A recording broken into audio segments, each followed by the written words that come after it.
ನಮಸ್ಕಾರ ವೀಕ್ಷಕರೇ, PAN card ಹೊಂದಿರುವ ದೇಶದ ಎಲ್ಲ ಜನತೆಗೆ ಹೊಸ ರೂಲ್ಸ್ ಜಾರಿಗೆ ಬಂದಿದ್ದು, ಈ ಕೆಲಸವನ್ನ ಎಲ್ಲ ಪಾನ್ ಕಾರ್ಡ್ ಹೊಂದಿರುವ ಜನಸಾಮಾನ್ಯರು ತಪ್ಪದೆ ಮಾಡಲೇಬೇಕು.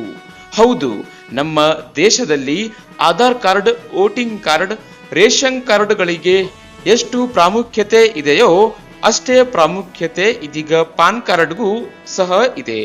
ಪಾನ್ ಕಾರ್ಡ್ ಒಂದು ಶಾಶ್ವತ ಖಾತೆ ಸಂಖ್ಯೆಯನ್ನ ಹೊಂದಿದ್ದು, ಇದನ್ನು ಭಾರತೀಯ ಪ್ರಜೆಯ ಪ್ರಮುಖ ದಾಖಲಾತಿ ಎಂದು ಪರಿಗಣಿಸಲಾಗುತ್ತದೆ. ಹೀಗಾಗಿ ಈ ಹೊಸ ನಿಯಮದ ಪ್ರಕಾರ ಇಲ್ಲಿಯವರೆಗೂ ಯಾರು ತಮ್ಮ ಪಾನ್ ಕಾರ್ಡ್ಗೆ ಆಧಾರ್ ಕಾರ್ಡ್ ಲಿಂಕ್ ಮಾಡಿಲ್ಲ, ಶೀಘ್ರವೇ ಪಾನ್ ಕಾರ್ಡ್ಗೆ ಆಧಾರ್ ಕಾರ್ಡ್ ಅನ್ನ ಲಿಂಕ್ ಮಾಡಿಕೊಳ್ಳುವಂತೆ ಕೇಂದ್ರ ಸರ್ಕಾರವು ಸೂಚನೆ ನೀಡಿದೆ.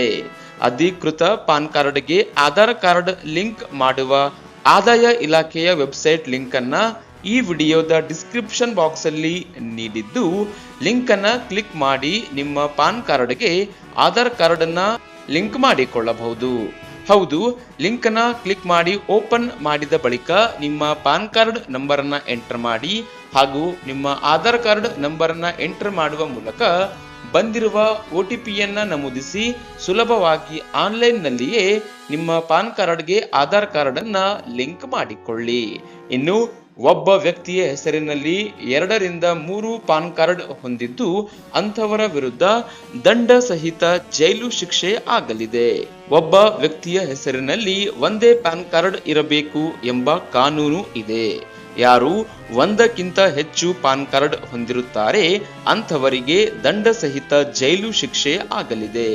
ಇನ್ನು ಹೊಸದಾಗಿ ಪಾನ್ ಕಾರ್ಡ್ ಪಡೆದ ನಾಗರಿಕರು, ಅಂದರೆ ಇದೀಗ ತಾನೇ ಹೊಸದಾಗಿ ಪ್ಯಾನ್ ಕಾರ್ಡ್ ಮಾಡಿಸಿದ ಎಲ್ಲ ನಾಗರಿಕರು ತಮ್ಮ ಪಾನ್ ಕಾರ್ಡ್ಗೆ ಆಧಾರ್ ಕಾರ್ಡ್ ಲಿಂಕ್ ಮಾಡುವ ಅವಶ್ಯಕತೆ ಇರುವುದಿಲ್ಲ. ಏಕೆಂದರೆ ಅರ್ಜಿ ಸಲ್ಲಿಸುವ ಸಮಯದಲ್ಲಿ ಪಾನ್ ಕಾರ್ಡ್ಗೆ ಆಧಾರ್ ಕಾರ್ಡ್ ಲಿಂಕ್ ಆಗಿರುತ್ತದೆ. ಈ ಬಗ್ಗೆ ಕೇಂದ್ರದಿಂದ ಅಧಿಕೃತ ಸ್ಪಷ್ಟನೆ ನೀಡಲಾಗಿದೆ. ಹೀಗಾಗಿ ಆದಷ್ಟು ಈ ಮಾಹಿತಿ, ಈ ವಿಡಿಯೋವನ್ನ ಎಲ್ಲರಿಗೂ ವಾಟ್ಸಪ್, ಫೇಸ್ಬುಕ್ ಅಲ್ಲಿ ಶೇರ್ ಮಾಡಿ ಚಾನಲ್ ಅನ್ನು ಸಬ್ಸ್ಕ್ರೈಬ್ ಮಾಡಿಕೊಳ್ಳಿ.